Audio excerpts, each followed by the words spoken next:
आज मनीष जी की बड़ी याद आ रही है। ये उनका सपना था। ये लोग चाहते हैं कि दिल्ली की शिक्षा क्रांति खत्म हो जाए, उसे खत्म नहीं होने देंगे।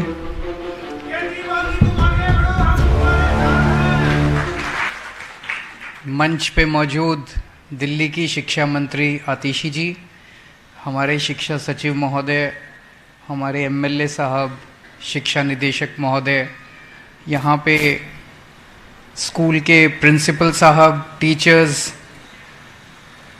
पेरेंट्स और जितने अन्य भाइयों बहनों और प्यारे प्यारे बच्चों, आप सब लोगों को मेरा नमस्कार, सबको मेरा प्रणाम। मैं कई बार बवाना आया, खासकर जय भगवान जी के चुनाव में और उसके पहले वाले चुनाव में, और सारे बवाना वासियों का एक ही मेरे से बार बार निवेदन होता था कि ये लड़कियों का जो स्कूल है, ये स्कूल बहुत ख़राब है जी, टूटा फूटा स्कूल है, इसको ठीक करा दो। और मैं वादा करके गया था कि इस स्कूल को ठीक कराएंगे। आज वादा डबल पूरा हो रहा है। आपको एक नहीं दो स्कूल मिल रहे हैं।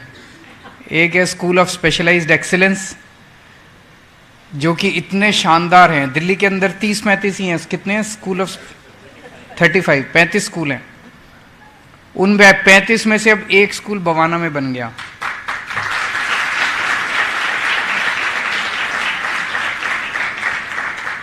इस स्कूल ऑफ स्पेशलाइज्ड एक्सीलेंस में एडमिशन लेने के लिए मार होती है। मेरे ख्याल से 1 लाख बच्चे बैठते हैं और कुछ चंद हजार बच्चों का एडमिशन होता है इसमें, इस स्कूल में। वो एक स्कूल, इतना शानदार स्कूल, जिसमें प्राइवेट स्कूल, बड़े बड़े प्राइवेट स्कूलों से नाम कटा कटा के बच्चे इसमें आते हैं, वो आपके बवाना में बन गया। और दूसरा जो लड़कियों वाला स्कूल था, लगभग 850 बच्चियाँ पढ़ती हैं, जो टूटी फूटी बिल्डिंग थी, अब वो थोड़े दिन इसी बिल्डिंग से चलेगा। फिर जो सड़क के उस तरफ है, 5 एकड़ ज़मीन है, वहाँ पे आप लोगों के लिए एक शानदार स्कूल लड़कियों का वहाँ पे भी बनाया जा रहा है।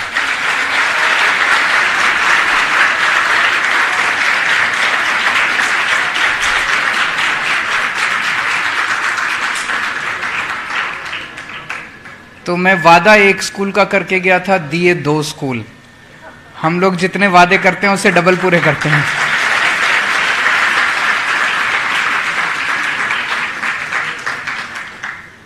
मुझे आज बेहद खुशी है। मैं अभी पूरा स्कूल घूम के आया। इतना शानदार स्कूल, इतना शानदार स्कूल। क्या लाइब्रेरी है, देखिए आप लोगों ने बच्चों। मैं हमेशा कहता था कि मेरे को इस देश ने बहुत कुछ दिया है। मैं अच्छे स्कूल में पढ़ा, अच्छे कॉलेज में गया, आईआईटी खड़गपुर में गया। आईआईटी खड़गपुर में जब मैं पढ़ता था, मेरी 32 रुपये ट्यूशन फीस होती थी महीने की। उन दिनों में 32 रुपये तो कुछ भी नहीं होते। तो इसका मतलब, जबकि आईआईटी बहुत बड़ा इंजीनियरिंग इंस्टीट्यूट है, देश का सबसे बेस्ट कॉलेज माना जाता है इंजीनियरिंग का, तो 32 रुपये लेती थी सरकार। इसका मतलब क्या हुआ? इसका मतलब ये हुआ कि हमारा देश जो है वो मेरे ऊपर पैसे खर्च कर रहा था। मुझे इंजीनियर बनाने के लिए देश ने पैसे खर्च किए। आज मेरा फर्ज बनता है और मैंने ठाना है कि जो इतनी अच्छी शिक्षा देश ने मेरे को दी, उससे भी अच्छी शिक्षा मैं अपने बच्चों को दूं। अपने दिल्ली के बच्चों को जैसी शिक्षा मेरे को मिली, उससे ज़्यादा अच्छी शिक्षा मैं बच्चों को दूं। तो मैं आज आपको पूरी विश्वास के साथ बता रहा हूं कि जैसे स्कूल में मैं पढ़ा था, मैं हिसार में पढ़ा था, हिसार में जिस स्कूल में पढ़ा था वो सबसे अच्छा स्कूल था हिसार का। जिस स्कूल में मैं पढ़ा था उससे ज़्यादा शानदार ये स्कूल है। आपका जो स्कूल बन के तैयार हुआ है, हमारे यहाँ ऐसी लाइब्रेरी नहीं थी। यहाँ देखो सारे एयर कंडीशन लगे हुए हैं इस हॉल के अंदर। कभी सुना था सरकारी स्कूलों में एयर कंडीशनर भी लगते हैं?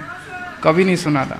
इतना शानदार ऑडिटोरियम, इतने शानदार क्लासरूम, इतनी शानदार लेबोरेटरी, इतना शानदार लाइब्रेरी।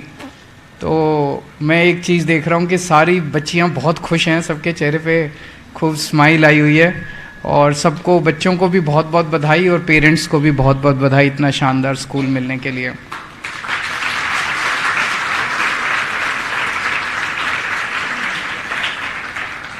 मैंने कई देशों को स्टडी किया। हमारा देश आज़ाद होने के बाद कई देश ऐसे हैं जो हमारे बाद आज़ाद हुए, जैसे सिंगापुर है। सिंगापुर 60s में आज़ाद हुआ, लेकिन आज हमसे आगे बढ़ गया। क्यों बढ़ गया? सिंगापुर में सबसे ज़्यादा उन्होंने महत्व दिया शिक्षा को। बाकी सारी चीज़ें उन्होंने कहा कि बाकी सारी चीज़ें हो जाएंगी, सड़कें भी बन जाएंगी, पुल भी बन जाएंगे, सब हो जाएगा। अगर हमने अपने बच्चों को पढ़ा दिया तो एक पीढ़ी के अंदर देश से गरीबी दूर हो सकती है। कैसे? जब हम अपने बच्चों को अच्छी शिक्षा देते हैं। मैंने कई सारे उदाहरण देखे हैं पिछले कुछ सालों के, जब से दिल्ली में आम आदमी पार्टी की सरकार बनी, हमने शिक्षा पे ध्यान देना चालू किया। कई ऐसे बच्चे हैं जो स्कूल से निकले, कोई इंजीनियर बन रहा है, कोई डॉक्टर बन रहा है। जब शिक्षा खराब थी, सरकारी स्कूलों का बुरा हाल था, पढ़ाई होती नहीं थी और बच्चे, गरीब का बच्चा गरीब रह जाता था। बड़े बड़े स्कूलों में अमीर अपने बच्चों को भेजते थे, अमीर का बच्चा फिर अमीर बन जाता था। अब गरीबों के बच्चे, इतने सारे एग्जाम्पल्स हैं, गरीबों के बच्चे, कोई डॉक्टर बन रहा है, कोई इंजीनियरिंग में जा रहा है, कोई वकील बन रहा है, कोई कुछ बन रहा है, कोई कुछ बन रहा है। इतने, तो सोच के देखो, एक बच्चा जो सरकारी स्कूल से निकल के, जैसे एक प्लम्बर है, मैं देख रहा था, वो बेचारा 8,000 रुपये महीना कमाता है। उसका बेटा सरकारी स्कूल से निकल के पढ़ाई करके, और उसका कंप्यूटर साइंस में एडमिशन हो गया एक IIT में, जहाँ से मैं पढ़ा हूँ, वहीं पे उसका एडमिशन हो गया IIT में, कंप्यूटर साइंस में। अब जब उसका बच्चा निकल के जाएगा, स्कूल से निकलेगा, तो उसको कम से कम 2.5-3 लाख रुपए महीने की तनख्वाह मिलेगी। उसके पिताजी 8,000 रुपये कमाते हैं और उसको मिलेगी 2.5-3 लाख रुपए महीने की तनख्वाह। तो एक बच्चे का तो परिवार की गरीबी दूर हो गई, हुई कि नहीं हुई? ऐसे अगर हमने सारे बच्चों को अच्छी शिक्षा दे दी तो एक पीढ़ी के अंदर जब ये बच्चे बड़े होंगे तो ये अपने अपने माँ बाप की, अपने अपने परिवार की गरीबी दूर कर देंगे। तो सोच के देखो, जब 1950 में देश आज़ाद हुआ था, अगर हम केवल एक ही काम कर देते उस टाइम, पूरे देश के अंदर, बाकी सारे खर्चे बाद में कर लेते, एक खर्चा कर देते, सारे देश के सारे सरकारी स्कूल शानदार बना देते। मुझे लगता है आते आते 1970 तक, अगर 1950 में ये कर दे, 1970 तक इस देश से गरीबी दूर हो जाती। बाकी तो ये बच्चे बड़े होकर अपने आप पुल बना लेंगे, अपने आप ये रेलवे भी बना लेंगे, सारी चीजें कर लेंगे ये बच्चे। अगर हमारे देश के बच्चों के ऊपर हम, कई सरकारें कहती हैं इतना पैसा कहाँ से लाएं, इतना पैसा खर्चना पड़ेगा। अरे पैसा तो सबके पास है, ये डिसाइड करना है कि खर्चा किस चीज पे करना है। कोई हमारे पास ज्यादा पैसा थोड़ी है दिल्ली में, दिल्ली सरकार के पास भी उतना ही पैसा है जितना बाकी सरकारों के पास है। हमारा मन ये कहता है, हमारा दिल ये कहता है कि अगर शिक्षा में हमने पैसा खर्च कर दिया तो एक पीढ़ी के अंदर, कम से कम 10 से 15 साल के अंदर, इस देश की गरीबी दूर हो सकती है। ये पहले ही हो जाना चाहिए था, बहुत पहले हो जाना चाहिए था। दूसरी चीज, PTA तो होती है, आप लोगों के पेरेंट्स भी आते हैं, ये टीचर्स, लेकिन अब हम ये जानना चाहते हैं कि अब हम सुझाव लेना चाहते हैं। अब थोड़े दिन के अंदर सारे पेरेंट्स को बच्चों के थ्रू हम फीडबैक फॉर्म भेजेंगे। हम जानना चाहते हैं कि पेरेंट्स को क्या लगता है, क्या सुधार और होना चाहिए। कई बार छोटी छोटी चीज़ें होती हैं, वो छोटी छोटी चीज़ें सुधार कर दो तो उसका इम्पैक्ट बहुत बड़ा होता है, लेकिन हम तक पहुंचती नहीं बात। हमें पता नहीं चलता कि ये छोटी चीज़ कौन सी है, कौन सी प्रॉब्लम आ रही है, क्या है। तो सुझाव, अंग्रेजी में कहावत है, the wearer knows where the shoe pinches. तो अगर हम अब पूरे दिल्ली के अंदर सारे पेरेंट्स को फीडबैक के लिए लिखेंगे कि आप बताओ, क्या आपको लगता है कि आपके बच्चे की पढ़ाई में कुछ सुधार हुआ, क्या आपको लगता है कि स्कूल में कुछ सुधार हुआ, आपके हिसाब से और क्या क्या कर सकते हैं आपके बच्चे को अच्छी पढ़ाई देने के लिए, आपके हिसाब से और क्या क्या कर सकते हैं हम स्कूल को अच्छा करने के लिए। आप लोगों से हम सुझाव मांगेंगे और उन सारे सुझावों के बेसिस पे हम उसको और इम्प्रूव करने की कोशिश करेंगे। आज मनीष जी की बड़ी याद आ रही है।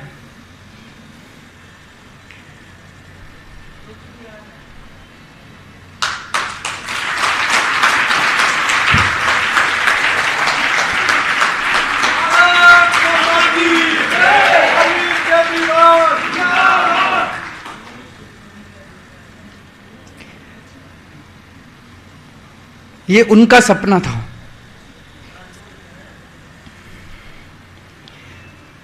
ये लोग चाहते हैं कि दिल्ली की शिक्षा क्रांति खत्म हो जाए, उसे खत्म नहीं होने देंगे। तुम आगे बढ़ो, हम तुम्हारे साथ हैं।